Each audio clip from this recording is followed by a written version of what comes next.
Hello. Welcome you all technology channel. आज हम बात करेंगे कोविड-19 के इम्पैक्ट की। ये जो फॉरेन यूनिवर्सिटी में इंडिया के बच्चे पढ़ते हैं उनके ऊपर, और फॉरेन प्रोफेशनल जो है, जो प्रवासी भारतीय फॉरेन यूनिवर्सिटी में जॉब करते हैं, उनके ऊपर क्या इम्पैक्ट रहने वाला है, और जो स्टार्टअप बिजनेस है इंडिया में वो कैसे शेप ले रहा है because of covid. And economic ministry की जो अभी रिपोर्ट आई है जून की, उससे क्या निकल कर के आ रहा है कि इकोनॉमी कैसे शेप ले रही है, कैसे वो दोबारा से बिल्डअप हो रही है। इन सारी बातों में बात करेंगे आपके साथ आज। तो मैं सब लोगों का धन्यवाद करता हूँ and thank you all of you for subscribing and liking the channel टेक्नोलेक्स।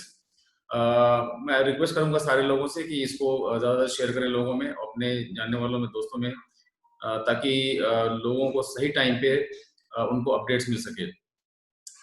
अभी अमेरिका में गवर्नमेंट ने एक रिपोर्ट जो शेयर किया हुआ है वो US immigration and customer enforcement agency की तरफ से। उनका ये कहना है कि सितंबर से जो यूनिवर्सिटियां अमेरिका में ऑनलाइन क्लासेस चलाएंगी, उन सारे स्टूडेंट्स को अपने कंट्री वापस जा करके वहां से ऑनलाइन क्लासेस अटेंड करना पड़ेगा। पर इससे क्या हो रहा है कि जिन बच्चों ने इतने हैवी प्राइस दिए हैं, फॉरेन यूनिवर्सिटी में पैसे पे किए हैं, उनको क्या उस तरह की एजुकेशन मिल पाएगी?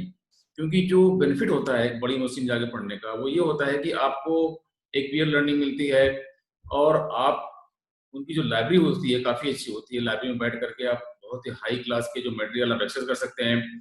दे have very good sports facilities, उनके हॉस्टल काफ़ी अच्छे होते हैं, और food quality in fact is very good, and you are able to then talk to the student from the lot of the foreign countries. एक कंपोजिट कल्चर आपके अंदर develop होता है।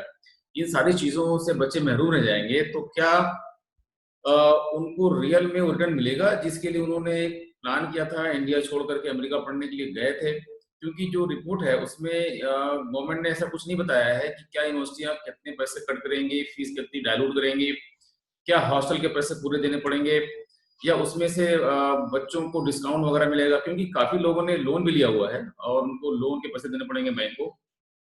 तो इससे काफी बच्चे परेशानी में आने वाले हैं।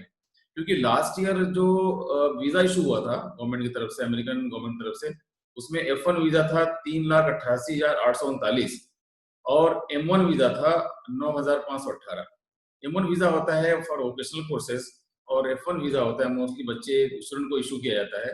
तो कुल मिलाकर करीब 4 लाख स्टूडेंट को शायद अमेरिका से इंडिया वापस आना पड़ सकता है, और वहां पे और भी जितने भी फॉरेन कंट्री के बच्चे पढ़ते हैं उनको वापस जाना पड़ेगा। तो शायद बड़ी परेशानी आने वाली है बच्चों के लिए। इससे काफी जो एक हाई क्लास की क्वालिटी ऑफ एजुकेशन मिलती थी बच्चों को, वो शायद वो इम्पैक्ट होने वाली है। सो ये बड़ी ही सीरियस खबर है और बहुत सीरियस मैटर है। देखिए कि इसमें क्या होता है, और यूनिवर्सिटियां कैसे कैसे बिहेव करती हैं। ऑलरेडी जितनी भी बड़ी यूनिवर्सिटियां हैं उन काफी लॉसेज भी चल रही हैं, तो उससे कैसे बच्चे और faculty how they will manage is going to be very serious matter.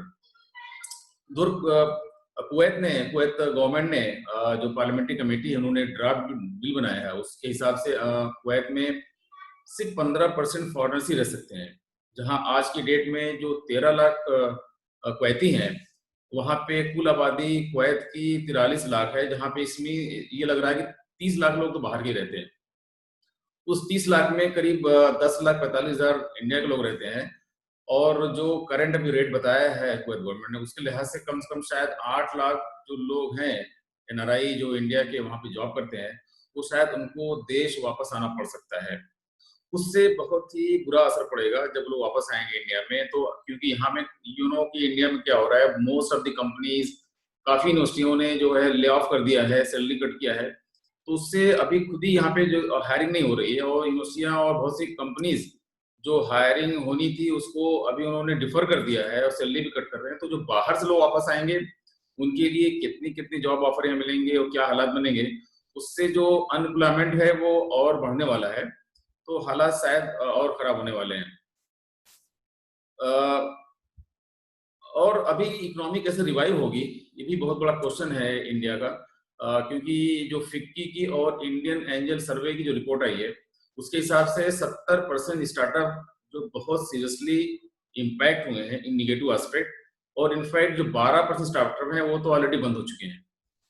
33% को होल्ड पे कर दिया गया है और 22% ऐसे स्टार्टअप हैं जो उनके पास जो फंड है वो सिर्फ 3 से 6 महीने रन करने का है। इन हालात में जब स्टार्टअप बंद हो रहे हैं तो उससे भी काफी इम्पैक्ट आएगा अनएम्प्लॉयमेंट के ऊपर और काफी लोग बेरोजगार हो जाएंगे, क्योंकि सीएमआई की रिपोर्ट के हिसाब से जो अनएम्प्लॉयमेंट रेट था वो 10.69% से बढ़ करके 11.2% हो गया। इसको अगर हम मल्टीप्लाई करेंगे in the real terms it is going to be the few lakhs. So इससे भी काफी परेशानी बढ़ेगी मार्केट में। और जो एमएसएमई सेक्टर है वो ऑलरेडी जूझ रहा है क्योंकि उनको लेबर नहीं मिल रहा है। तो लेबर, क्योंकि लेबर तो मोस्टली जो बड़े शहर में थे वापस चले गए अपने गांव को और विलेजेस को, अपने सिटीज को। सो वहां पे लेबर ज्यादा पहुंच गया बट वहां पे काम नहीं है, और जहां पे काम है वहां पे लेबर नहीं है। तो इन सब चीजों को कैसे हम लोग डील करेंगे, गवर्नमेंट से डील करेगी, उसका बहुत ही बड़ा मैटर है, क्योंकि तभी इकोनॉमी रिवाइव हो पाएगी। तो जून की जो रिपोर्ट आई है, जून की रिपोर्ट के लिहाज से ये शो हो रहा है कि शायद जो इकोनॉमी काफी ग्रीनरी की तरफ जा रही है, स्प्रॉटिंग हो रही है और शायद हम लोग रिवाइव हो रहे हैं। और क्योंकि रिपोर्ट ये कह रही है कि शायद कोरोना केसेस जो है वो फ्लैट हो गए हैं, बढ़ नहीं रहे हैं। लेकिन अगर केसेस बढ़ नहीं रहे हैं तो फिर गवर्नमेंट ने अभी यूजीसी ने ऐलान किया है और अ, हमारे स्टडी मिनिस्टर साहब ने ऐलान किया है कि अब यूनिवर्सिटियां स्टार्ट होंगी नवंबर में, जो नए बैचें शुरू होंगे। तो फिर इतना देर करने की क्या जरूरत है? अगर केसेस फ्लैट हो रहे हैं तो शायद उसको पहले भी खोल सकते हैं। इन सब चीजों को देखते हुए इंडिया में भी काफी जो अभी जो स्टैंडर्ड है टीचिंग लर्निंग प्रोसेस का, उससे भी काफी इम्पैक्ट आने वाला है। और उससे शायद हम लोगों को और गवर्नमेंट को काफी सीरियसली सोचना चाहिए, क्योंकि अभी जो इंडिया में जो माहौल चल रहा है, government should be more serious about economic revival. सारा फोकस होना चाहिए इकोनॉमी पे, ना कि जो भी एक सिस्टम बना हुआ है रीजन बेस्ड पॉलिटिक्स, उस पर ज्यादा गवर्नमेंट ध्यान दे रही है, ना कि इकोनॉमी के ऊपर। तो अभी बहुत ही ज्यादा जरूरत है इकोनॉमी को रिवाइव करने के लिए, उसको सोचने के लिए, उस पर ध्यान देने के लिए।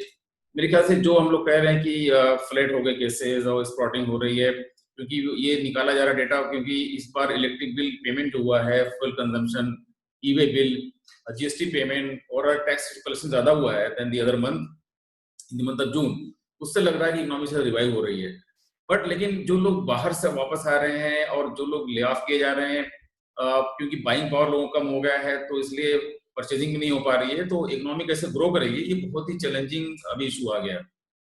जैसे गवर्नमेंट ने कहा था कि महाभारत तो हमने जीता था 18 दिनों में, लेकिन कोरोना की लड़ाई जीत लेंगे 21 दिन में। बट अभी देख रहे हैं आपकी 4 महीना हो चुका है और अभी भी हम लोग जूझ रहे हैं और कैसे बढ़ते चले जा रहे हैं। सो बहुत ही ये सीरियस मैटर है और हम लोगों को और गवर्नमेंट को सीरियसली इस पे सोचना चाहिए और इकोनॉमी को रिवाइव करना बहुत ज़रूरी है, वरना आने वाले दिनों में हालात और शायद खराब हो सकते हैं। और वो हालात खराब होने से बचने का तरीका यही है कि इसको सीरियसली सोचा जाए और उस पे अमल किया जाए। और जो बाकी जो देश जो ये डिसीजन ले रहे हैं regarding the sending back to the people who have gone there for work and jobs, उनको भी शायद कहीं ना कहीं डिप्लोमेसी के थ्रू उनसे बात करके उन सब चीजों को भी अगर वो डिले कर सकते हैं तो ये बहुत अच्छी बात होगी। ये गवर्नमेंट को करना चाहिए, क्योंकि अगर सारी कंट्री इस तरह करना शुरू कर देगी तो अभी आज की डेट में इंडिया के काफी लोग जो फॉरेन कंट्रीज में हैं वो once they will come back to India, जहाँ की इंडिया में ऑलरेडी जॉब अभी बहुत कम है और लोग ले ऑफ किए जा रहे हैं, उससे हालात और खराब हो सकते हैं। तो मेरे ख्याल से अभी जो ये रिपोर्ट है फिक्की की अबाउट दी एन IAN सर्वे, वो बहुत ही इम्पोर्टेंट है, क्योंकि स्टार्टअप बिजनेस बहुत ही इंडिया का इम्पोर्टेंट था और हम लोग सोच रहे थे कि let us have more production and not depend on the imports, we can give more exports. तो अगर स्टार्टअप बिजनेस बंद हो रहे हैं इसका मतलब कहीं जाकर के वो पेटेंट पे इम्पैक्ट होगा और हम ज्यादा IPR क्रिएट नहीं कर पाएंगे, तो फ्यूचर में चल करके शायद ये बहुत चैलेंज होने वाला है। So thank you all of you for listening the video, and also I expect all of you इसको जरा शेयर कीजिए और सब्सक्राइब कीजिए एंड वीडियो को देखते रहिए। Thank you all of you and wish you all the best.